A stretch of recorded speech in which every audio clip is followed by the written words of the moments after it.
हम लोग ये असर्टिवनेस के जो तरीके हैं वो कैसे सीख सकते हैं? तो हमें क्या-क्या उनमें करना देखिए, पड़ता है? असर्टिवनेस के कुछ की पॉइंट्स हैं, कुछ असूल हैं। फॉर एग्ज़ाम्पल एक तो ये कि प्रैक्टिस जो है ना बहुत ज़रूरी है। सो सिर्फ़ प्रैक्टिस की ज़रूरत नहीं है, you need a perfect practice for that. इसका मतलब ये हुआ है कि आपने एक मुकम्मल तरीका सीखना होगा और उसको बार-बार प्रैक्टिस करना होगा, देन आप असर्टिव हो सकते हैं। और असर्टिव होने से पहले असर्टिवनेस को समझने की भी ज़रूरत है। असर्टिवनेस का मतलब ये है कि आप जो भी बात करना चाह रहे हो, आप उसको कॉन्फिडेंटली कहें और आप जब भी बात करें तो आपने अपने राइट्स की बात करनी है और दूसरों की राइट्स को एक्सरसाइज करते हुए। इसका मतलब ये है कि मैंने अगर अपने हकूक की बात कर रहा हूँ तो मैं आपके जो हकूक है उन्हें पसे-पुश्त नहीं डाल सकता, बल्कि वो भी मेरे सामने होंगे। तो आपके राइट्स और मेरे राइट्स को सामने रखते हुए कॉन्फिडेंटली बात करना असर्टिवनेस कहलाता है। ठीक है? अब ये वो सारी चीज़ें हैं जिसके लिए आपको प्रैक्टिस की ज़रूरत होगी। आपको पता होना चाहिए कम्युनिकेशन क्या है, मैं किससे मिलने जा रहा हूँ और वहाँ पे कम्युनिकेशन एप्रोप्रिएटली कैसे की जा सकती है। एक तो ये है। फिर जैसे मैंने कहा कि इसके कुछ असूल हैं। असर्टिवनेस के। जैसे पहला असूल है कि बाहमी इज़्ज़त, दूसरा असूल इसका है कि आपने बाहमी मकासद को तरजीह देनी है, तीसरा असूल ये है कि आपने हमेशा काम करना है मसाइल को हल करने का। आपके जो माइंड में जो फ़ोकस होगा वो यही होगा to resolve the problems. Focus ये होना चाहिए कि इश्यू रिज़ॉल्व करना है। देन आपने ये भी ज़हन में रखना है कि कोई असर्टिवनेस कोई एक एक जो है वो it's not a cookie cutter approach. एक स्पेसिफिक मेथड नहीं है जो एक सीधा-सा तरीका है जो आप सब पे अप्लाई करेंगे, नो, हुँ। It's person and situation specific.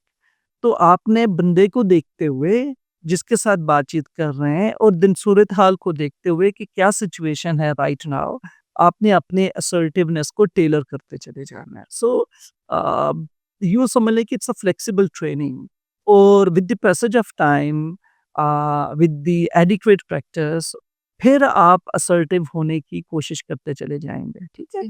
अब जब हम असर्टिव होने लगते हैं तो हमने क्या है कुछ बैरियर्स भी आते हैं जैसे कि negative attitude towards assertiveness, low confidence है, अब रियलिस्टिक गोल सेटिंग नहीं है और ये सोचना कि आज मैंने एक किताब पढ़ लिया कल मैं असर्टिव हो जाऊँ, no, you need time, you need practice, rehearsal की ज़रूरत है। सो ये सारी की सारी रिक्वायरमेंट्स है जो हमें करनी है। So it's a gradual process, you need time और you need proper mentorship for that क्योंकि आपको ट्रेनिंग की ज़रूरत है, डेफ़िनिटली सुपरविज़न की ज़रूरत है और देन आपकी जो इमोशनल मैनेजमेंट है, उसकी बड़ा हाथ है।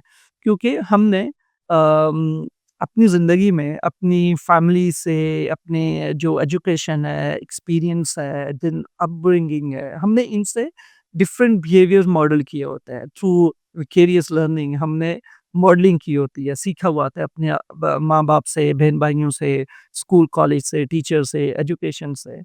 तो जो इमोशनल पैटर्न आप अपनी फैमिली में देखते हैं, जो आप अपनी सोसाइटी में देखते हैं, आप उसे कॉपी करना शुरू कर देते हैं। अगर आपके इर्द-गिर्द ज़्यादातर लोग एग्रेसिवली डील कर रहे हैं चीज़ों को, सिचुएशंस को, तो आप भी अग्रेसिव होना शुरू हो जाएँगे क्योंकि आपको लगेगा so this is a good strategy. आप लाउड हो जाएँ, एग्रेसिव हो जाएँगे, लोग आपकी बात सुन जाएँगे।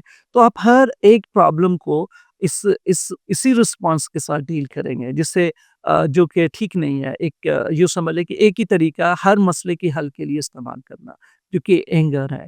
इसी तरीके से अगर आप देख रहे हो कि लोग बड़े पैसिव हैं, वो अपने हक की बात नहीं करते, पीछे रहते हैं, चुप रहते हैं, कुढ़ते चले जाते हैं, लेकिन मुँह पे लोगों से बात ना कर सकना, ऐसा करेज ना रखना, तो वो ये पैसिव एटीट्यूड भी डेवलप कर लेते हैं अपनी फैमिली से, अपने इर्द-गिर्द मौजूद लोगों से। तो ये सारी की सारी जो लर्निंग है इसको ठीक करने की ज़रूरत होती है। इसे यूँ समझ लें कि आपने रिकंडीशन करनी है अपनी सारी ट्रेनिंग।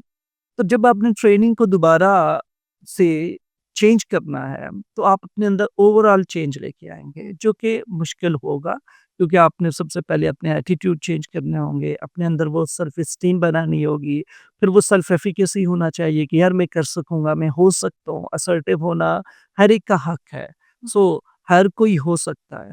तो आप अपने कम्युनिकेशंस पे, अपने फ़ियर्स पे, अपने जो ऑब्स्टिकल्स हैं, उन पे काम करना शुरू कर देते हैं। देन स्लोली ग्रेजुअली आप असर्टिव होना भी करना शुरू कर देते हैं, उसको प्रैक्टिस करना शुरू कर देते हैं और आप विदाउट गेटिंग इनटू एंगर और abusive you can communicate with others. So relationship बेहतर होंगे, लोग आपसे डरेंगे नहीं, लोग आपके करीब होंगे, आपका सोशल सर्कल ठीक होगा। इवन आपके जो इंटीमेट रिलेशनशिप्स हैं, आपके स्पाउसल रिलेशनशिप्स हैं, उनमें बहुत बेहतरी आएगी। तो जो फ्रिक्शन है रिलेशनशिप की, वो कम्युनिकेशन बेहतरीन कम्युनिकेशन सीखने से बेहतर होती है। लेकिन एक और चीज़ जो ज़रूरी है, जैसे हम एटीट्यूड, पर्सनल लेवल पे जो चीज़ें हम बात कर रहे हैं, एक इंडिविजुअल के लेवल पे, इसे इंट्रापर्सनल इफेक्टिवनेस कहते हैं। तो आपका अपनी ज़ात के साथ जो ताल्लुक है, इसको भी बहुत बेहतरीन होना चाहिए। सो आपको खुद से प्यार करना चाहिए, अपने साथ बड़ा काइंड होना चाहिए, अपने साथ हार्श नहीं होना चाहिए।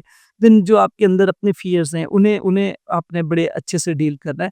देन आपने लोगों के साथ कम्युनिकेट करने के लिए खुद को प्रिपेयर्ड करना है। तो आपने सबसे पहले खुद पे काम करना है। अपने जो कम्युनिकेशन है, जो आप अपने साथ करते हैं कोवर्टली, अपने अंदर ही अंदर, वो कैसी है? आप खुद को थॉट्स क्या देते हैं? आप खुद को कैसे मोटिवेट करते हैं या डीमोटिवेट करते हैं, आपका कॉन्फिडेंस किस लेवल पे है। जो नई सिचुएशंस हैं, उसको लेके आप क्या सोचते हैं, क्या एंग्ज़ायटी से सफ़र करते हैं या क्या जो आपका कोवर्ट थॉट है या जो सेल्फ टॉक है, वो क्या है? ये सारी करेक्ट करने की ज़रूरत होगी, देन आप प्रिपेयर्ड होंगे फॉर कम्युनिकेटिंग विद अदर्स। सो पहले अपने साथ काम, फिर लोगों से साथ गुफ्तगू कैसे करनी है, उसकी ट्रेनिंग होगी।